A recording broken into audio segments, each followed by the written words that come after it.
புத்தாண்டுக்காக கொழும்பு மற்றும் அதனை அண்மித்த பகுதிகளில் இருந்த மக்கள் தமது சொந்த இடங்களுக்கு சென்ற நிலையில் அவர்களுக்காக விசேட போக்குவரத்து சேவைகள் முன்னெடுக்கப்பட்டிருந்தன. இந்நிலையில் அவர்கள் மீள திரும்புவதற்கான பஸ் மற்றும் ரயில் சேவைகள் முன்னெடுக்கப்பட்டுள்ளன. ஹட்டன் பிரதேசத்திலிருந்து கொழும்புக்கு வருகை தரும் மக்களுக்காக பஸ் சேவைகள் நடைமுறைப்படுத்தப்பட்டுள்ளன. அத்தோடு கண்டி, நுவரெலியா உள்ளிட்ட பிரதேசங்களிலிருந்தும் விசேட பஸ் சேவைகள் முன்னெடுக்கப்பட்டுள்ளமையினால் எவ்வித பிரச்சனைகளுமின்றி மக்கள் தமது பயணங்களை முன்னெடுக்கின்றனர்.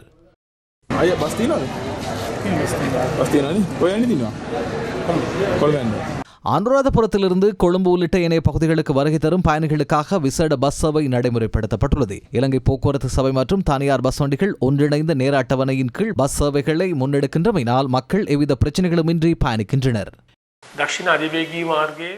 தெற்கு அதிவேக வீதியின் தங்கலை, ஹம்மாந்தோட்டை, மாத்தறை மற்றும் காலி பிரதேசங்களிலிருந்து கிழக்கு பகுதிகளிலிருந்தும் எம்பிலிப்பிட்டிய போன்ற பகுதிகளிலிருந்து அதிவேக வீதியிலும் பதுளை, பண்டாரவளை, நுவரெலியா மற்றும் கண்டி ஆகிய பிரதேசங்களிலிருந்து வடமத்திய மாகாணத்தின் புலனறுவை, அனுராதபுரம் ஆகிய பகுதிகளிலிருந்தும் பயணிகள் கொழும்பு உள்ளிட்ட பிரதான நகரங்களுக்கு வருகை தருகின்றனர். மாகாண போக்குவரத்து பிரிவினரின் ஒத்துழைப்புடன் ஒன்றிணைந்த வேலைத்திட்டங்கள் முன்னெடுக்கப்பட்டுள்ளது. பயணிகளின் தேவை கருதி பஸ் வண்டிகளை நாம் சேவையில் ஈடுபடுத்தியுள்ளோம். பயணிகளுக்கான போக்குவரத்து சேவைகள் தற்போது நடைமுறையில் உள்ளது. எமது அதிகாரிகளை சேவையில் ஈடுபடுத்தி போக்குவரத்து திட்டத்தை நாம் முன்னெடுத்துள்ளோம்.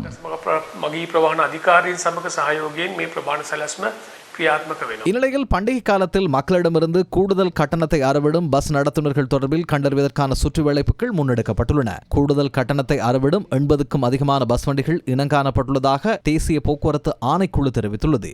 ஹை லெவல் வீதி மற்றும் லோ லெவல் வீதி ஆகியன உள்ளடங்கும் வகையில் நேற்று இரவும் விசேட சுற்றுவளைப்புகள் முன்னெடுக்கப்பட்டுள்ளன. அதன்போது எழுமாறாக 680 பஸ் வண்டிகள் சோதனைக்குட்படுத்தப்பட்ட நிலையில் அவற்றில் 80க்கும் அதிகமான பஸ் வண்டிகள் கூடுதல் கட்டணத்தை அறவிட்டுள்ளதோடு பயணச்சீட்டு வழங்காமையினால் தண்டப்பணம் விதிக்கப்பட்டுள்ளதாக தேசிய போக்குவரத்து ஆணைக்குழுவின் திடீர் சுற்றுவளைப்பு பிரிவின் பிரதானி ரோஹன வத்தேகம தெரிவித்தார்.